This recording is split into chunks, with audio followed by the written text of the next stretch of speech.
আজ এক শ্রেণীর লোক বলে নবীরা চায় নাই, হুজুররা কেন চায়? শুধু এতদূর না, বলে হুজুররা চায়া যেটা পায় জনগণ থেকে এটা বেশ্যার ইনকামের চেয়ে খারাপ। এখানেও শেষ না, এই জাতীয় হুজুরের বহু আগে বেশ্যারা জান্নাতে যাবে।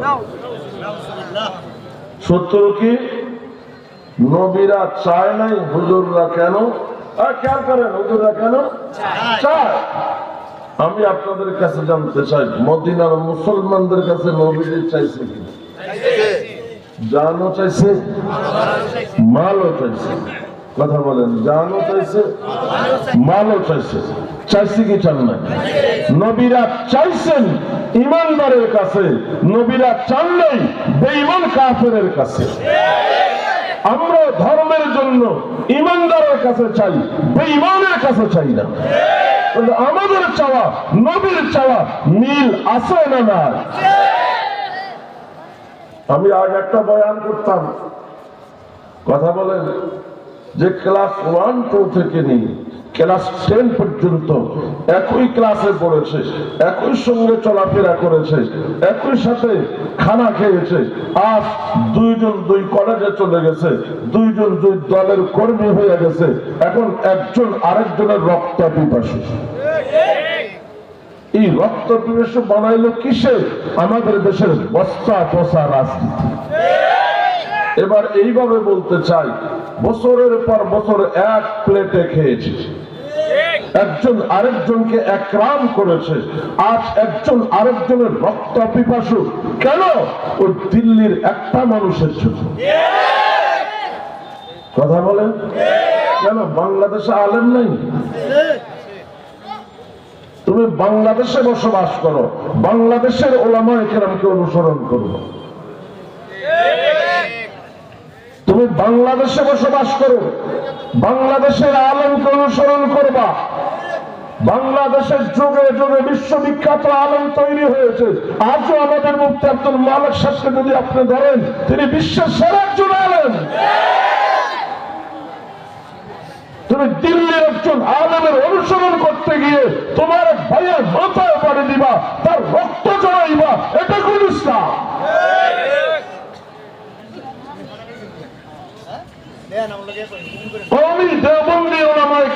চোখ সিসি ক্যামেরা, সিসি ক্যামেরায় যেমন অপরাধ ধরা পড়ে, এদের চোখে ইসলামের মধ্যে ভেজাল করলে সেটাও ধরা পড়ে।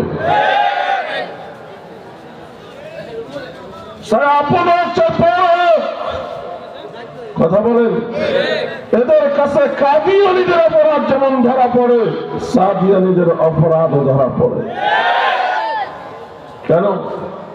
সাদ সাহেবকে এসব কথা বলে নাই, সাদ সাহেবকে মুসা নবীর বিরুদ্ধে বলে নাই, সাহাবাদের বিরুদ্ধে বলে নাই, নবীজির বিরুদ্ধে বলে নাই, নবীজির ওলিমা নিয়ে আপত্তি তুলছে। কথা বলেন, আপনার তৌফিক আছে, একজন কাজকে দাওয়াত দিয়ে মাছ দিয়ে খাওয়াইলেন, আরেকদিন তৌফিক আরো আসছে, মাছের সাথে গোশতও রাখলেন, সমস্যা আছে? নবীজি বিভিন্ন বিবাহতে খেজুর দিয়ে মানুষকে মেহমানদারি করেছে। এক বিয়েতে নবীজি বকরি জবাই করে মেহমানদারি করেছে। সাদ বলে নবীজি এটা না করলেও পারত। ব্যাপার, সাদের জন্য নবীর ১৫০০ বছর পরে, আর সে বাতলাচ্ছে নবী এটা না করলেও পারত। নবী কোনটা করবে না করবে এটাকে সাদ থেকে তালেন নেবে? নবীর মুআল্লিম তো আল্লাহ। কথা বলে না, ওমা ইয়ানতিকু আনিল হাওয়া ইন হুয়া ইল্লা ওয়াহয়ুন ইউহা।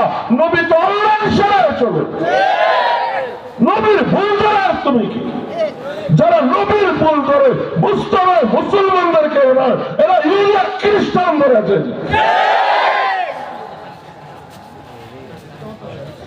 আল্লাহ কথা বলে বোঝার তৌফিক দান করুন। আমরা গত 15 বছর পর্যন্ত 15-16 বছর পর্যন্ত মাফিয়াদের জুলুম অত্যাচারের শিকার ছিলাম। তাদের অনুমতি ছাড়া মাহফিল করতে পারি নাই, মাহফিল করলে স্বাধীনভাবে কথা বলতে পারি নাই। তারা বাধা দিয়েছে, এখন বিভিন্ন জায়গায় বাধা দিচ্ছে ওই সাতপন্থীরা। মানে আওয়ামী লীগ চলে গেছে, এদেরকে বসাই থুয়ে গেছে। 15 বৎসরের ক্ষমতাসীনদেরকে যারা তাড়াইতে পারে, তারা সাদিয়ানি তাড়ানো কোনো ব্যাপার না। বানর ব্যাঙ্গে বলে হাতে লাগতো, এক লক্ষ ব্যাপারটা কি, ব্যাঙ্গে এই সাহস পাইল কই? যে তাকে ব্যাং যে গর্তে বসে আছে, ওই গর্তের মধ্যে ব্রিটিশ আমলের লাল পয়সা, কথা বলে না? হ্যাঁ, ব্রিটিশ আমলে। এখন তো আমাদের সব পয়সা সাদা, আর আমরা না, ব্রিটিশ আমলে পয়সা ছিল কি লাল, আমি দেখছি লাল পয়সা।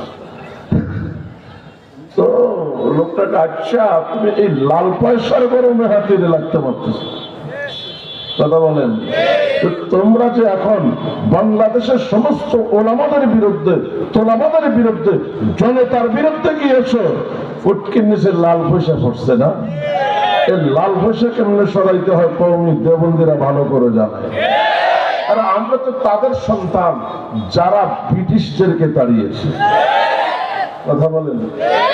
আমরা শেখুল হিন্দের সন্তান, আমরা মাদানীর সন্তান, আমরা শাহ আশরাফ আলীর সন্তান, আমরা সৈয়দ আনোয়ার শাহ কাশ্মীরির সন্তান, আমরা কাসেম নানাতমের সন্তান, যারা ব্রিটিশ তাড়িয়েছে। সোজা পথে আসো, না হয় কেমনে সোজা করতে হয় কওমি দেওবন্দি ওলামা তোলামা জনতা ভালো করে জানে।